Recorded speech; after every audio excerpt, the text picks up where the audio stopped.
கீழடி ஆய்வறிக்கையை மத்திய அரசு அங்கீகரிக்காததை கண்டித்து திமுக மற்றும் அதன் கூட்டணி கட்சிகள் சார்பில் மதுரை மற்றும் சென்னையில் கண்டன ஆர்ப்பாட்டம் நடைபெற்றது.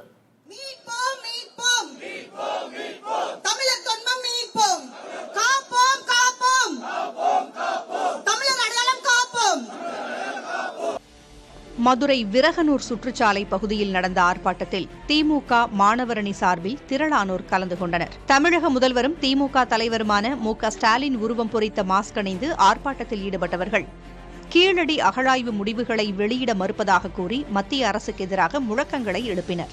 ஆர்ப்பாட்டத்தில் கலந்து கொண்ட மாநிலங்களவை உறுப்பினர் திருச்சி சிவா தமிழர்களின் வளர்ச்சிக்கு தடையாக பாஜக செயல்படுவதாக குற்றஞ்சாட்டியதுடன் கீழடி அறிக்கையை வெளியிடாவிட்டால் நாடாளுமன்றத்தை முடக்குவோம் என எச்சரித்தார்.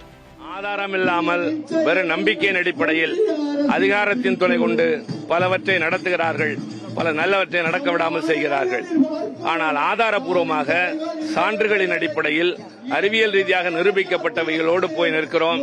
ஆனால் தமிழர்களுடைய நாகரிகம் தொன்மையானது, தமிழர்கள் மூத்த குடிமக்கள் என்பதை ஏற்க மறுக்கின்ற மனநிலையோடு ஒன்றிய அரசு இருக்கிறது.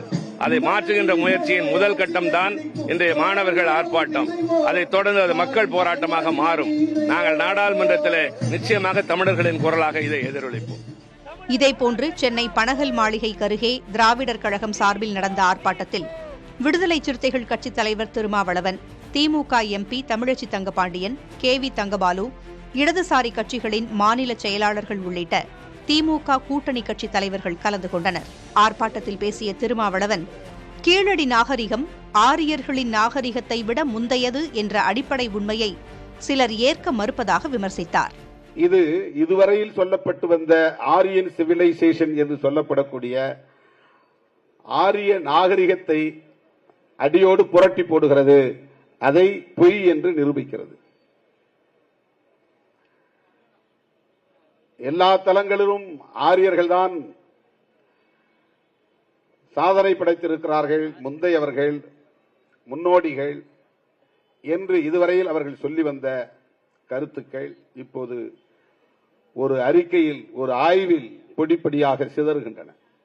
இதை அவர்களால் ஏற்றுக்கொள்ள முடியவில்லை. இதனிடையே கீழடி ஆய்வறிக்கையை நிராகரித்தால் அதிமுக நிச்சயம் எதிர்க்கும் என்று அந்த கட்சியின் முன்னாள் அமைச்சர் ஆர்.பி. உதயகுமார் தெரிவித்துள்ளார்.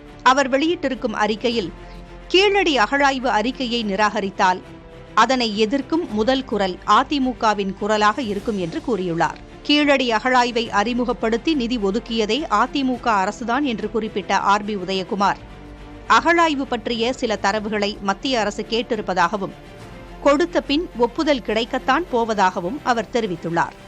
கீழடி விவகாரத்தில் அதிமுக அரசு என்ன செய்தது என தற்போதைய நிதித்துறை செயலாளர் உதயச்சந்திரனிடம் கேட்டு தெரிந்து கொள்ளுமாறும் ஆர்.பி. உதயகுமார் கூறியுள்ளார்.